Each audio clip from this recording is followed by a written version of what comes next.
Hi guys, welcome back to my channel. My name is Linds. If you're new here, welcome. Definitely check me out over on Instagram. I am a fashion blogger, but have been dabbling into some YouTube lately.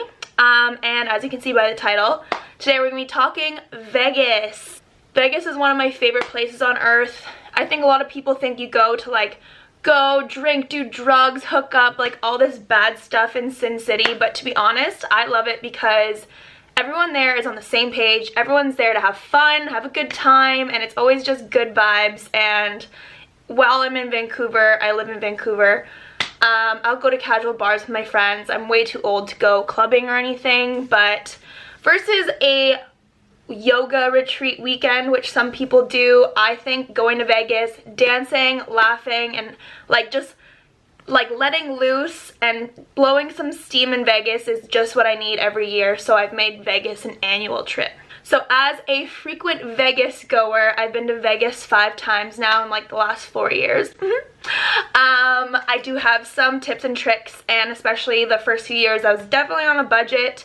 And you know what, as a girl, and if you're going as a girl's trip, it can be very inexpensive if you want it to be. It depends what you're going for, honestly. If you're going to shows and you're going to fancy dinners and whatnot, of course there's going to be a price tag attached to that, but if you're going just to have fun, you can definitely make it a very inexpensive trip. But there's certain things you should splurge and not splurge on, and I am going to help you with 10 tips I've put together.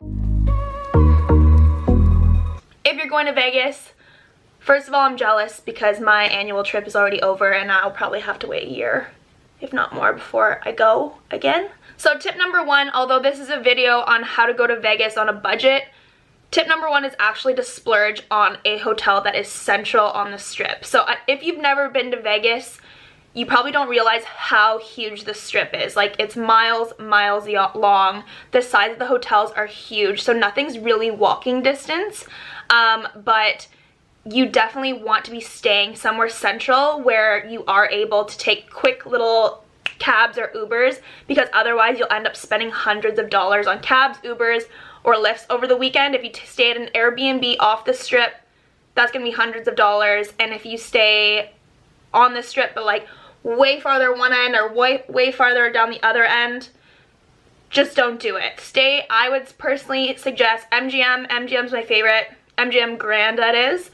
I really liked Caesar's Palace, and I also didn't mind Link. We stayed at Link one time, although they don't have a pool or anything. It's budget friendly for sure, and it's central, so you can walk to the pool parties, you can walk to shopping, there's tons of food around there, and you don't have to take nearly as many cabs, Ubers, or lifts. So tip number 1 is definitely splurge on a central hotel, because it will save you money in the long run.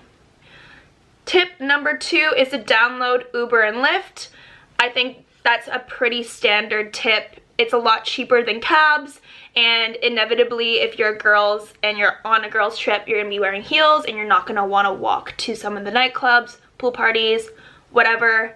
So save yourself a couple dollars and download the ride shares. Number 3 is to hit CVS as soon as you get to Vegas. So depending on if you brought a carry-on or a full-size luggage, I always try my best to bring a carry-on, but if not, I buy all of my shampoo, conditioner, sunscreen, and especially booze when I get there, because it's a lot cheaper in the States. And it's a really good idea to have a little pre-drink in your room before you go down to the casinos or the dinners and whatnot, because drinks can be a little bit pricey. And definitely consider bringing some booze to your room, because you can also get the hotel cups and make yourself a drink before you go downstairs to the pools, which also saves you a lot of money as well. Tip number 4. So in any city you go to, there's always going to be people on the streets handing you out flyers, and I think it's just normal to just kind of ignore them, as awful as that is, but you don't want to be bothered. When I'm in Vancouver, people always try and stop me and give me their cards and give me this whole pitch, blah blah blah, and you're like, no, I don't have time for this. In Vegas, there's gonna be promoters on the streets trying to get you onto guest list, which is going to save you a lot of money as well. These people are trying to give you cards and get you into a club for free, which you might end up actually having to pay hundreds of dollars to get into otherwise. For example, like Hackathon at MGM, if you don't have guest lists, you can be waiting forever, or you might have to pay like the $80 US fee to get in. So the one thing you do need to do is actually stop when the promoter's on the streets, when you're like just walking down the strip, they'll be like, hey, what are you guys doing tonight? Like naturally you're gonna be like, don't bother me, but I'm telling you, in Vegas, stop, talk to them, get on their guest list, be nice to them, and just be like, hey, do you have any hookups for like this club tomorrow? They have all the hookups and they get commission off of how many people they have on their guest list and show up. So it's a win-win. So do stop at the promoters on the streets, on the strip. Number 5 is actually don't bring too much cash. I know I'm not a big gambler personally, so you might want some cash to gamble, but I would say most places you go to take Visa or debit in the States. So I think there's a good chance you could get pickpocketed. My iPhone 10 got stolen last time I was there. So don't bring too much cash. When you go to nightclubs, when you go to beach parties, they all take Visa and they actually prefer that. So I would also say don't bring cash because you tend to spend more when you have cash on you, and B, you might get pickpocketed, and C, all the bars, clubs, beach clubs prefer card anyways. Tip number 6 is for the pool party specifically, and that is to skip the wedges. I know it's like a cultural thing to go to Vegas, be in a bikini, strut your stuff in some wedges or heels, but I've seen time and time again girls get injuries because it's wet and they just like wipe out and ruin their whole weekend. And to be honest, like, guys, I don't know if you can like relate here, but like, is it really that hot when you see a girl in heels in bikinis? I don't know. I'm not into a broken back or broken neck or broken elbow, to be honest. So I would say wear a cute outfit, but skip the heels and wedges for the pool parties. I do always wear heels to the nightclubs, but I would say when it comes to pools, alcohol, wet floors and heels, it's just a recipe for disaster. Don't do it. Tip number 7 is also for the pool parties, and that is to have a theme. So I would say majority of people don't have a theme when they go to the pool parties, but my girlfriends and I each trip have always tried to have some sort of theme. It's just a really great conversation starter. Again, when people come to Vegas, they're from all over the world, everyone's mingling, everyone's chatting, and if you are wearing a theme, like, people will come up to you and talk to you and like compliment it or laugh about it. It's just, I don't know, it's just a great conversation starter, and for girls, if you're on a budget, a great way to get free drinks. Number 8 is also for the pool parties, and that is to avoid the lockers. So that is a huge money grab for the pool parties, the businesses that run them, is like a $60 or $70 USD locker, because girls can, they have chargers in there, which is pretty handy. They have chargers in there. You can store your phone, your cards, everything you don't want to lose when you're physically in the pools, but it really adds up if you're going to like 3 pool parties that weekend.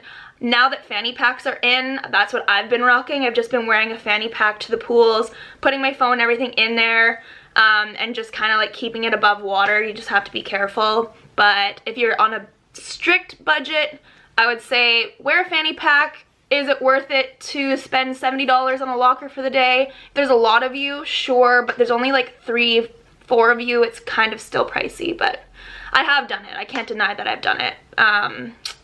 Just depends. Number 9 is to hit the food courts. So obviously when you're in Vegas, you're probably gonna do 1 or 2 really nice dinners, but when you're like stumbling back from the pool parties, between pool party and going out for dinner or nightclub, you need a snack. The only place you can get actually like reasonably priced food is at the food courts. It's gonna be standard pricing to any food chain. You can get pizza, snacks, there's always salad places, depending what you're feeling like, but otherwise, any of the other little sit-in restaurants are like hella overpriced. So if you're having like a quick little bite, definitely go to the food courts. And number 10 is the most important one, I think, and that is to make friends, have fun, and have no agenda. If you don't have a strict itinerary or anything, you're gonna have so much more fun than if you do. Of course, you're gonna have certain like DJs you want to see, but honestly, the key to having fun in Vegas is to go with no agenda. Just go, mingle, have fun, and just be open-minded. Anyone that talks to you, be right friendly back. Chances are, like, they're just there to have fun too. Honestly, it's such a great time. It's so much fun. People always ask me, they're like, how do you get into bottle service every single day? And I'm like, because I'm friendly. There's people who are going to be married, not married, single, taken from like every corner of the planet, but every single person in Vegas is there for the same reason as you, and that is to have fun. So just go, have a great time, don't have an agenda, just wing it. Have a great time, have a laugh, have some drinks, and enjoy. I hope this video helps anyone who's going to Vegas and needed a couple tips. If you have any more questions, just send me a message. I always read the comments, or find me on Instagram. My Instagram handle is @looksbylinds, and send me a DM. Yeah, I'm really jealous if you're going to Vegas soon, and hopefully I'll be there shortly too. I hope you guys have a great evening, morning, afternoon, and we'll see you next time. Bye.